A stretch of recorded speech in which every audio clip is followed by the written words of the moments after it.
প্রথমেই প্রশ্ন করলেন কতটুকু হতাশ। আহ, হতাশ হওয়ার কিছু নেই, আমি মনে করি আশাবাদী থাকা উচিত। আমাদের আরও একটা ম্যাচ বাকি আছে, যদিও আজকে খেলা আরও ভালো হতে পারতো। বা আমাদের টিমের এটা একদম শুরু থেকেই কনসিস্টেন্সি নিয়ে একটা প্রবলেম আছে। তো আশা করি নেক্সট ম্যাচে আমাদের ছেলেরা ভালো খেলবে। হ্যাঁ, আপনি আজকে দেখা করেছেন, কি ধরনের কথাবার্তা হয়েছে যদি একটু শেয়ার করা যায় আর কি। খেলার আগে তো বেশি কথা বলার সুযোগ নেই, বেস্ট অফ লাক জানিয়েছে আর তাদের কথা শোনার চেষ্টা করেছি। আমরা কি আশা করতে পারি যে প্রথম বৈতরণী পার হতে পারবো, যে প্রথম স্টেপটা আমরা পার হতে পারবো? এটা পুরোপুরি আমাদের পারফরমেন্সের উপরে ডিপেন্ড করছে, নেক্সট ম্যাচ দেখলেই বোঝা যাবে। আর আরব আমিরাতের সাথে আপনাদের কিছু বিষয় নিয়ে কথা হচ্ছিল, খেলার উন্নয়নের ব্যাপারে, সেগুলো নিয়ে কোনো আপডেট আছে?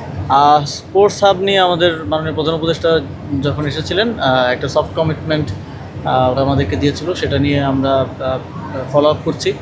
ইতিমধ্যে আমাদের দিক থেকে একটা ডিজাইন তৈরি করে 8টা বিভাগে 8টা স্পোর্টস হাবের জন্য একটা সম্ভাব্য বাজেটও আমরা পেশ করেছি। দেখা যাক, এই বিষয়ে আশা করি যে পজিটিভ ইয়ে দিতে পারবো।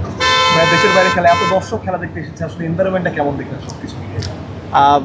বাংলাদেশ টিমের জন্য এটা সবসময় ভালো যে পৃথিবীর যে কোনো জায়গাতেই খেলা হোক, বাংলাদেশের ফ্যানরা সেখানে চলে আসে।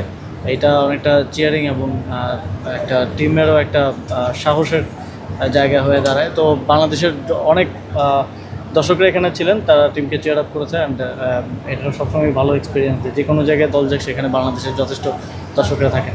হ্যাঁ, আপনি যখন এসেছেন, এসে দেখলেন 4 উইকেট নাই, সো তখন আসলে ঠিক কতটুকু হতাশ হয়েছিলেন? না, আমাদের পাওয়ার প্লেতে খারাপ হয়েছে। পাওয়ার প্লেতে যদি আমরা এটা ভালো পুশ দিতে পারতাম, দেন পুরো ম্যাচটাই কম্পিটিটিভ করা যেত। ওকে, থ্যাংক ইউ। আজকে থ্যাংক ইউ ভেরি মাচ।